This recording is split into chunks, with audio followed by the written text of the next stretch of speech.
BJP के राष्ट्रीय अध्यक्ष जेपी नड्डा ने आप पर निशाना साधा है। उन्होंने कहा कि वे सत्ता के नशे में चूर और कुशासन में मस्त हैं। कैग रिपोर्ट में आपदा का लूट का मॉडल सामने आया है।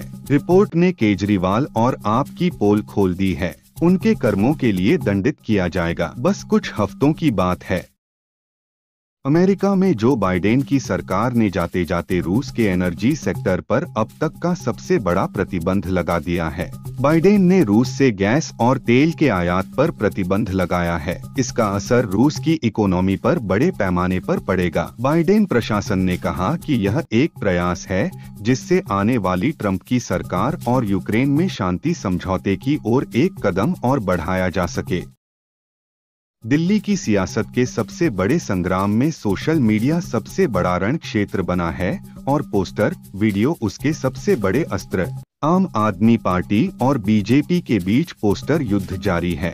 रोज नए पोस्टर जारी हो रहे हैं, फिर एंटी पोस्टर जारी हो रहे हैं। बीजेपी ने इस बार केजरीवाल को आपदाए आजम दिखाते हुए पोस्टर जारी किया है, जबकि आपने बीजेपी का गालीबाज सीएम चेहरा पोस्टर जारी किया है। अमेरिकी राष्ट्रपति जो बाइडेन इस महीने की 15 जनवरी को राष्ट्र को संबोधित करेंगे। व्हाइट हाउस ने कहा है कि राष्ट्रपति स्थानीय समयानुसार सुबह 8 बजे ओवल ऑफिस से अपना विदाई भाषण देंगे। डेमोक्रेटिक पार्टी हाल ही में हुए चुनावों में हार गई है। इसके साथ ही बाइडेन का कार्यकाल इस महीने की 20 तारीख को खत्म हो जाएगा। इसी दिन डोनाल्ड ट्रंप राष्ट्रपति पद की शपथ लेंगे।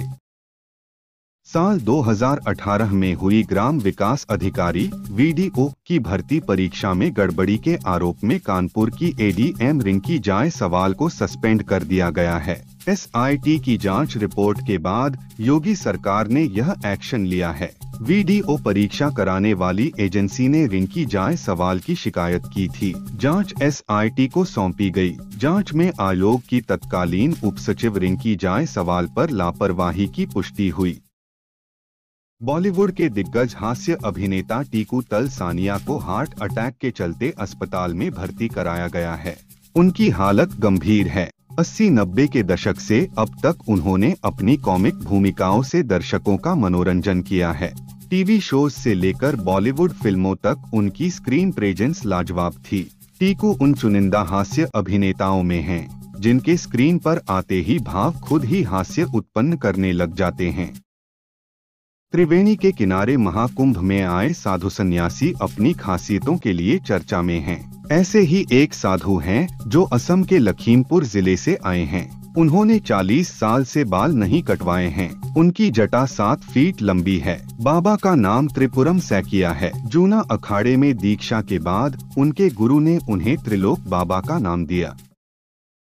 मध्य प्रदेश के सागर में एक घर में आईटी की छापेमारी में सोना, चांदी और 3 करोड़ के करीब कैश के साथ ही 4 मगरमच्छ मिलने से आईटी की टीम हैरान रह गई। इसकी जानकारी वन विभाग को दी गई, जिसके बाद मगरमच्छों का रेस्क्यू किया गया। बताया जा रहा है कि ये घर बीजेपी के पूर्व विधायक हरवंश सिंह राठौर का है, जो कारोबारी राजेश केसरवानी के बिजनेस पार्टनर हैं। केसरवानी पर अब तक 155 करोड़ की टैक्स चोरी की जानकारी मिली है। शिवसेना नेता संजय राउत ने पीएम मोदी की इंसान वाली टिप्पणी पर तीखी प्रतिक्रिया दी है। उन्होंने कहा, मोदी भगवान हैं, मैं उन्हें इंसान नहीं मानता। भगवान तो भगवान होता है। अगर कोई खुद को अवतरित घोषित करता है तो वह इंसान कैसे हो सकता है? वह विष्णु के 13वें अवतार हैं। भगवान माना जाने वाला कोई व्यक्ति अगर यह कहता है कि वह इंसान है तो कुछ गड़बड़ है। इसमें केमिकल लोचा है।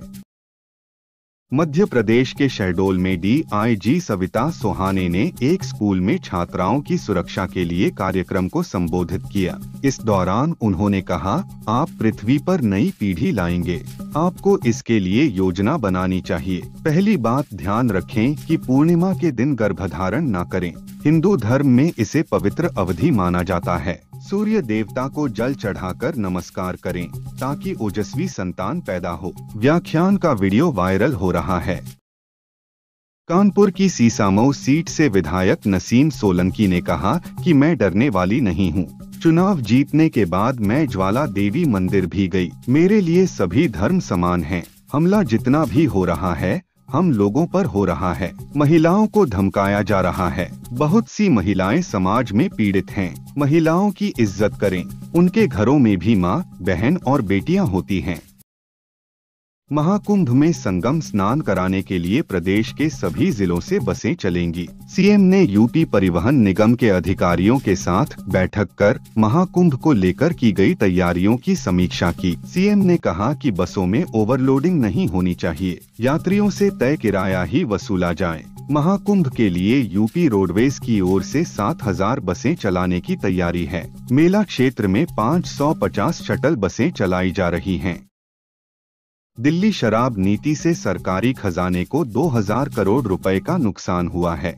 कैग रिपोर्ट में शराब नीति में कई खामियां बताई गई हैं, जिसके अनुसार आप नेताओं को कथित तौर पर रिश्वत से फायदा पहुंचा।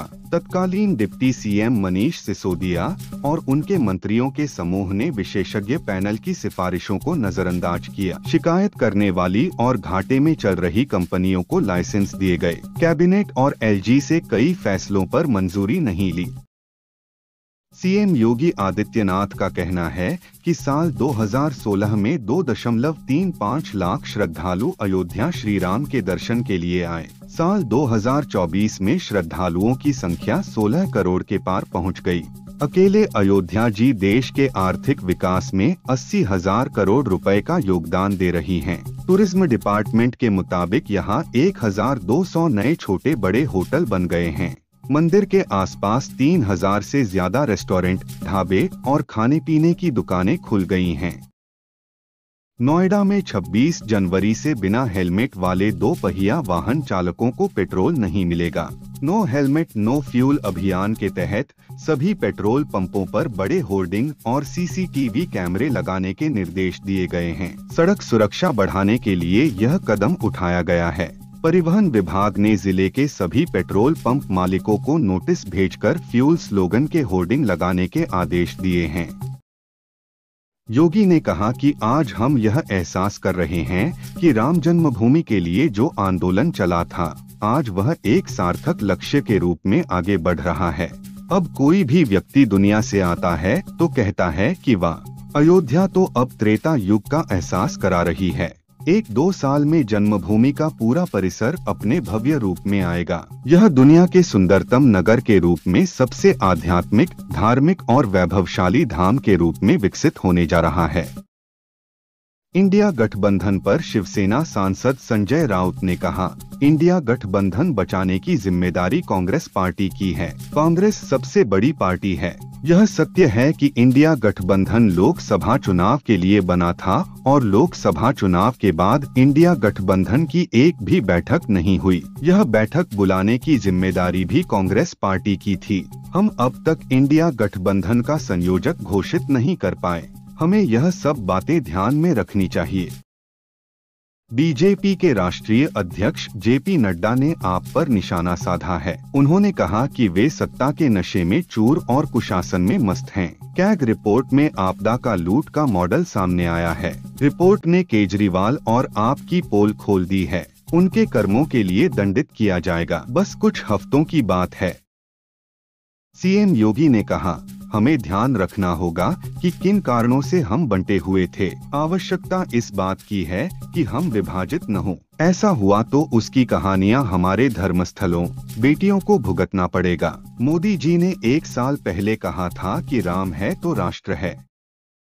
दिल्ली से सटे नोएडा के फेज 3 थाना स्थित एक कमरे में 2 लोग मृत अवस्था में मिले हैं। प्राथमिक जांच में सामने आया है कि रात में गैस पर छोले चढ़ाए गए थे। इसके बाद वह सो गए। पूरी रात गैस चलती रही। इस दौरान छोलों के जलने से कमरे में धुआं भर गया और इससे ही दम घुटने से उनके मौत की संभावना जताई जा रही है। युवक छोले भटूरे बेचने का काम करते थे। पुलिस जांच कर रही है। जय जवान जय किसान का नारा देने वाले भारत के दूसरे पीएम लाल बहादुर शास्त्री की आज पुण्यतिथि है। साल 1966 में आज ही के दिन भारत से दूर ताशकंद में उनका निधन हुआ था। उनकी मौत आज भी एक रहस्य है। 1965 में पाकिस्तान से युद्ध के बाद वे 1966 में पाक के राष्ट्रपति अयूब खान से शांति समझौते के लिए गए थे। कुछ घंटों बाद ही अचानक उनकी मौत हो गई थी। उनके निधन के सही कारणों का अब तक खुलासा नहीं हुआ है।